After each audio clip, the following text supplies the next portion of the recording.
Hello again, everyone. Welcome to another knowledge lesson.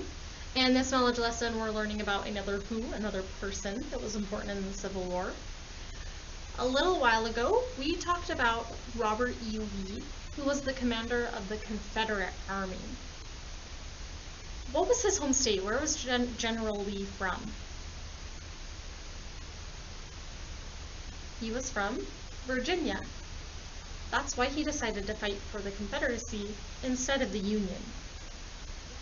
How did his soldiers feel about him? They loved and respected him. Do you think he did a good job as general of the Confederate Army?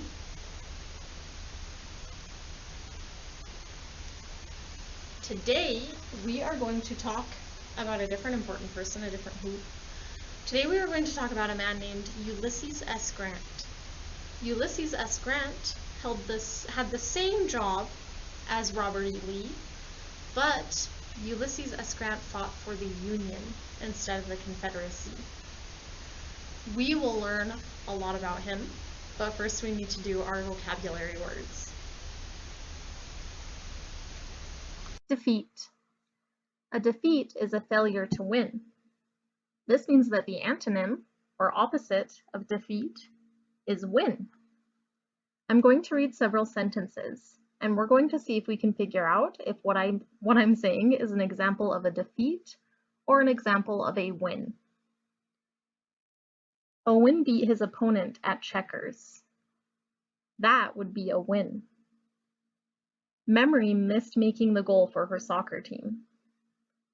That is a defeat. Reagan made a basket at the very last minute, leading her team to victory. That would be a win. Gage made the lowest score in the video game against his sister. That one is a defeat. Gabby ranked highest at the spelling bee. That one would be a win. Danny lost the bike race against his friend. That is a defeat. See if you can think of a time when you have ever experienced a loss or a defeat. Surrendered. Surrendered means gave something up or agreed to stop fighting and let the other side win. For example, Anthony finally surrendered the remote control to his brother. Rations. Rations are amounts of food or provisions set aside for each person. For example, there were just enough rations in the space station for the 3 astronauts. Ammunition.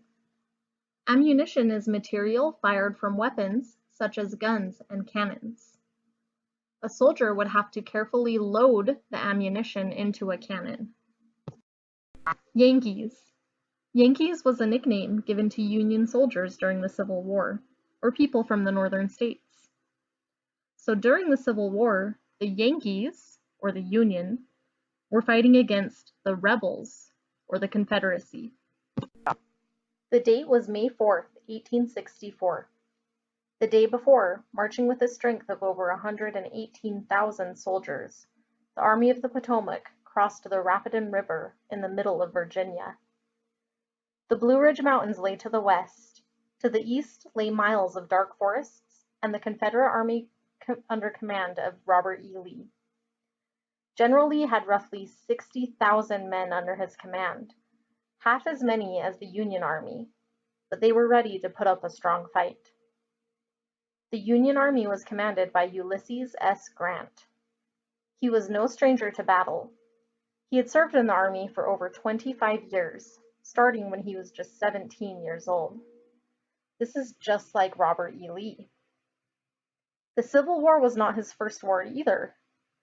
Like the Confederate General Robert E. Lee, General Grant had fought in another war. General Ulysses S. Grant leaned against a post outside of his tent. In this sentence, the word post means a piece of wood or metal that is set into the ground in an upright position. He wearily watched as a long line of supply wagons carrying ammunition, food, and medical supplies rumbled past. Remember, ammunition refers to bullets, cannonballs, and other things that are shot out of weapons. These supply wagons made up the rear, or backside, of the army. The main body of the army, the soldiers who needed all of those supplies in order to fight, were miles ahead, deep in the forest, looking for the enemy. Remember, the enemy of the Union Army is the Confederate Army. General Grant was now the general-in-chief of the entire Union Army. The only person who ranked higher than General Grant was President Lincoln himself. Grant took his orders from Lincoln, and everyone else took their orders from Grant. So remember, the president is the highest-ranking commander of the armed forces, and his title is Commander-in-Chief. Every general in the war faced hard choices and had heavy responsibilities, with the lives of thousands of soldiers in his hands. But in 1864, no general had more worries than General Grant. General Grant had spent the first 3 years of the Civil War fighting farther west, away from the action in Virginia. His most impressive victory in the early years of the war came at Vicksburg, a city in Mississippi. The same day that the Union Army had won the Battle of Gettysburg, General Grant won the Battle of Vicksburg after 2 long, hard months. The victory gave the Union final control over the entire Mississippi River, which in turn would make it easier for the Union to take over the rest of the South. The Mississippi River was important because the Union could use it to send troops and supplies from the north to the south. It was easier to use a river to do this because there were no cars or trucks yet, and so there were no highways like we have today. To win the Civil War, the Union needed to take control of the South, including all of its cities and roads. Nobody in the North expected this to be so difficult. The Union had more than 1 million men in uniform. You can't see in these pictures because they're black and white, but the color of the Union Army uniform was blue. By the end of the Civil War, 1 out of every 10 Union soldiers was African American, and 1 out of 4 Union sailors was African American. Later in the war, the U.S. Congress passed a bill that gave equal pay to the African American soldiers who valiantly fought to help save the Union and bring freedom from slavery. Factories in the North had been working day and night for years, producing weapons, uniforms, blankets, food rations, wagons, and all of the other things the Army needed. So remember, rations are amounts of food and other materials that are set aside for each person. All of this production from the factories was probably pretty good for the Northern economy because the Northern economy depended on those factories. The Yankees, as the Union soldiers were nicknamed, had everything they needed to fight and win the war. The Confederates, or rebels as they were often called, did not have as many men as the Union. The South did not have many factories. Many of those it did have early in the war had been destroyed or captured by 1864. Confederate soldiers marched into battle without shoes, without enough food, and sometimes without enough ammunition. Yet even though they were exhausted and starved, the Confederates somehow held on and managed to keep fighting. Grant was not the general-in-chief of the Union Army at the beginning of the Civil War. Throughout the war, President Lincoln had trouble with some of his top Union generals. It wasn't that they were bad generals. They could win battles and capture enemy forts and towns, but they made mistakes as well. They often waited too long to attack, or failed to chase the Confederates when they were on the run. Basically, President Lincoln felt the Union generals were never aggressive or forceful enough. But Grant was different. General Grant had won the long Battle of Vicksburg because he was stubborn and unafraid. He kept fighting and attacking until the enemy surrendered or gave up. President Lincoln put General Grant in charge of the entire Union Army because General Grant promised that he would do whatever it took to win.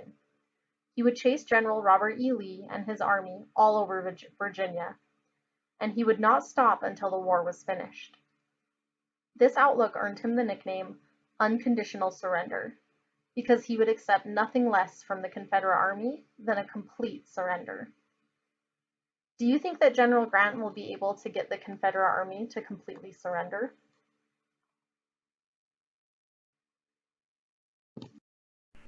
General Grant removed a folded letter from his breast pocket. President Lincoln had sent this letter a few days earlier. It did not contain any vital or necessary information or new orders. It was just a simple letter sent to wish him good luck in battle. Grant reread the letter, written in the president's own handwriting.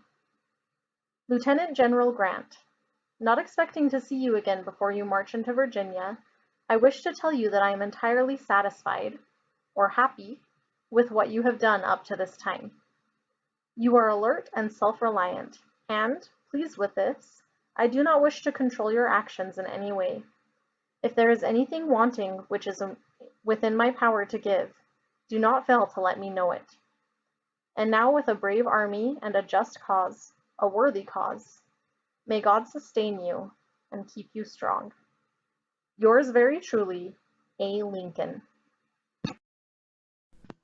The next day, May 5th, in the forests near Fredericksburg, Virginia, the main body of Grant's army clashed with General Lee's army in one of the wildest battles of the war.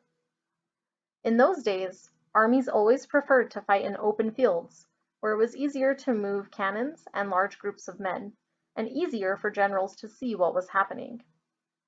This time, though, the armies met deep in the woods, where the tree and plant growth was so heavy that the soldiers could barely see one another.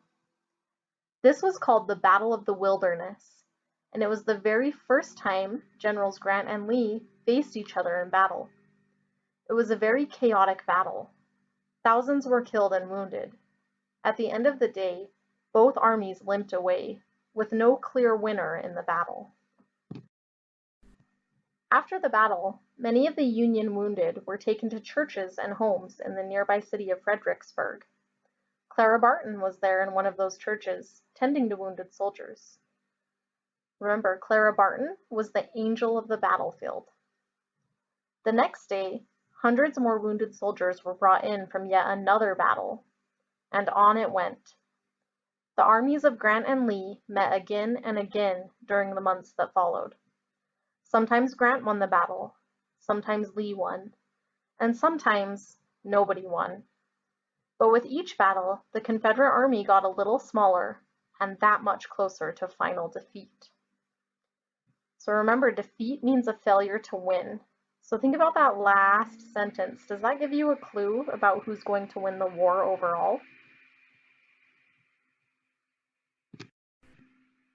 In the read aloud today, we heard that General Ulysses S. Grant leaned against a post outside of his tent. The picture that matches the definition of post in this sentence is the one on the top left, number 1. Post can mean other things too. Sometimes post can mean mail or a letter, like in picture number 2 on the bottom left. Post can also mean to put up a sign so that it can be seen by many people, such as when landowners post no trespassing signs. The picture that matches this description of post is the one on the right side. All right, my friends, remind me, who did we talk about today? Ulysses S. Grant. What important job did he have during the Civil War? He was the general-in-chief, or commander, for the entire Union Army. Was he the general-in-chief for the whole Civil War? Was he the general-in-chief at the beginning? No. President Lincoln asked him to step in as commander later on in the war. Why do you think President Lincoln chose him? What did our read aloud say? Well, why did President Lincoln think that he would do a good job as commander?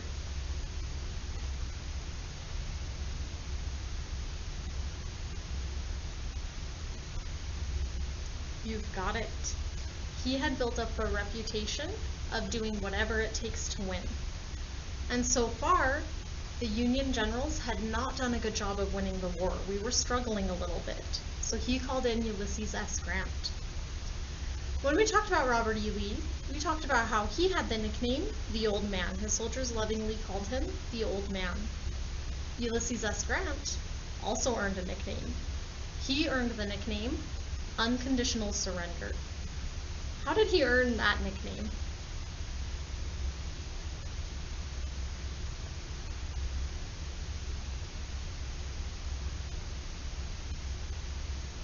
He was known for accepting nothing less than complete surrender. We heard that General Grant won the Battle of Vicksburg because he was stubborn and unafraid.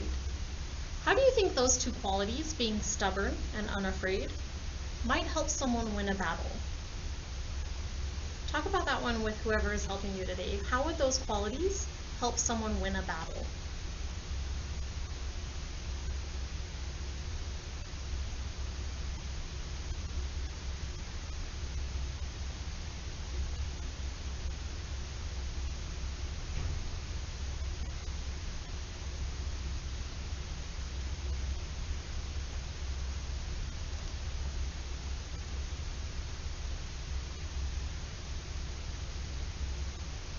All right, my friends, we talked about nicknames for the Union Army and the Confederate Army as well. What did people call the Union soldiers? What nickname were they given? They were called the Yankees. What about the Confederate soldiers? What nickname were they given? The Rebels. What were some differences between those armies, between the Yankees and the Rebels?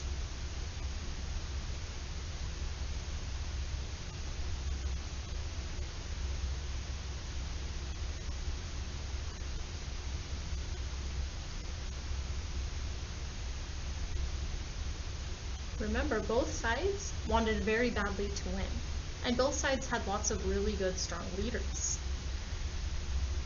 But the Union Army had more ammunition, more food and supplies, and the Union also had more factories to produce those supplies. The Confederate Army soldiers often had to march to battle without shoes, without enough food, and sometimes without enough ammunition. Do you think these unequal circumstances would eventually lead to the defeat of the Confederate Army? What do you think? We're going to learn about how the Civil War ends in our next lesson. What do you think? Will the Confederate Army be defeated, or do you think the Union will win?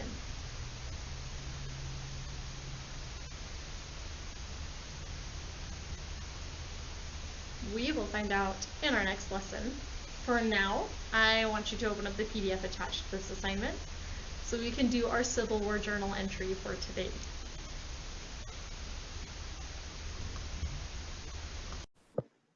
Our journal entry today is going to be about the person we learned about today. Who was that person?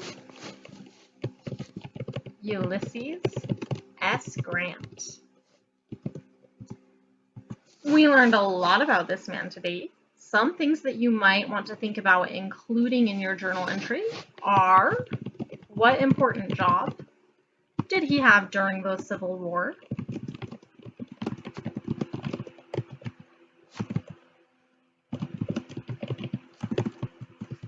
There we go. What kind of person was he? What was he like? What adjectives or describing words could you use to explain or describe him? What was he like? And what traits did he have that made him a good general? What traits did he have that made him good at his job, that made him a very good general? As always, my friends, your journal entry should be 3 to 5 sentences long, and those sentences need to be complete. That means that they have both a subject and a predicate. They make sense. They start with a capital letter, and they end with a final mark. You can do more than 3 to 5 if you would like to, but try to keep it between 3 to 5 sentences. You have got 2 pages to fill up with your thoughts about Ulysses S. Grant. When you're done, in this box where I put our notes, you are going to draw a portrait or a picture of Ulysses S. Grant. When you are finished with that one, And it's turned in. You are all finished with knowledge today, and I will see you guys next time.